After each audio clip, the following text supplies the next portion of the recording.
Romania में सरकार ने भूरे भालू का शिकार बैन कर दिया है, जो कि अरबों रुपए की इंडस्ट्री थी। कुछ स्थानीय लोगों की शिकायत है कि बढ़ते जा रहे भालू उनके घरों और पालतू जीवों पर हमले करते हैं। शिकारी भी बैन के खिलाफ है। वहीं पर्यावरण कार्यकर्ता कहते हैं कि कई लोग बढ़ा चढ़ा कर शिकायत करते हैं क्योंकि उनकी कमाई का आसान जरिया छिन गया है। सच्चाई का पता लगाने रोमानिया पहुंची हमारी टीम। रोमानिया के ट्रांसिल्वेनिया इलाके का जंगल। शिकारी अटिला चिस्की अपने साथी के साथ शिकार पर निकले। वे यूरोप के सबसे बड़े शिकारी जीव की तलाश में हैं, और वो जीव है भूरा भालू।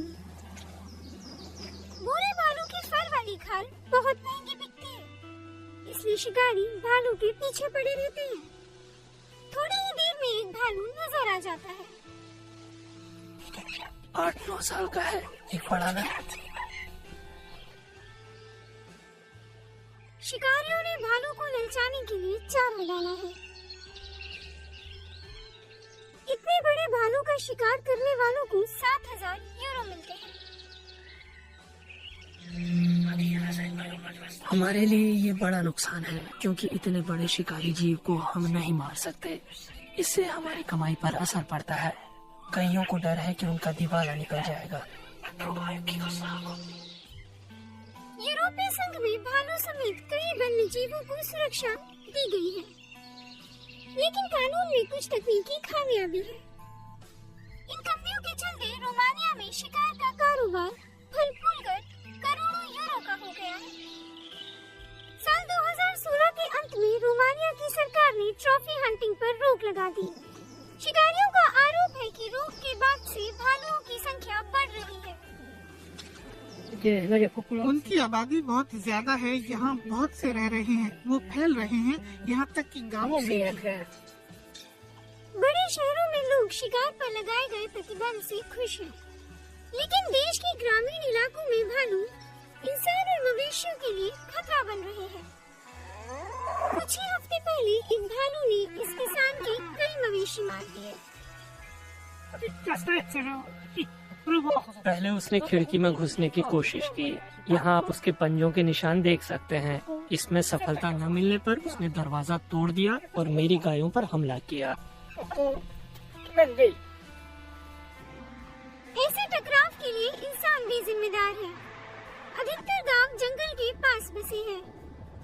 ग्रामीण अक्सर अपना कचरा बाहर डालते हैं। कचरे की गंध से भालू आकर्षित होते हैं और इंसानी बस्ती में दस्तक देने लगते हैं। कई बार गाँव में कूड़ों को ऐसे डब्बों में रखा जा रहा है, लेकिन ये तरीका भी हमेशा काम नहीं करता। कभी कभार भालू ऐसे कूड़ेदान को भी तोड़ देते हैं।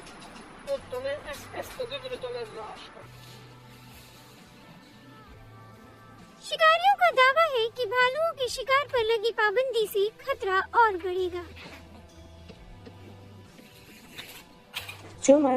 इसका असर ये है कि भालू इंसान से डर नहीं रहे हैं क्योंकि उनका शिकार नहीं हो रहा है। इसके खराब नतीजे हो सकते हैं। ज्यादातर शिकारी इस व्यक्ति से नाराज हैं। यूनाइटेड वेल्स की पशु अधिकारों के लिए लड़ने वाले कार्यकर्ता है। उन्होंने ही इस प्रतिबंध को लागू करवाने में मदद की। उनका दावा है कि शिकारी बेवजह डर का माहौल बना रहे हैं।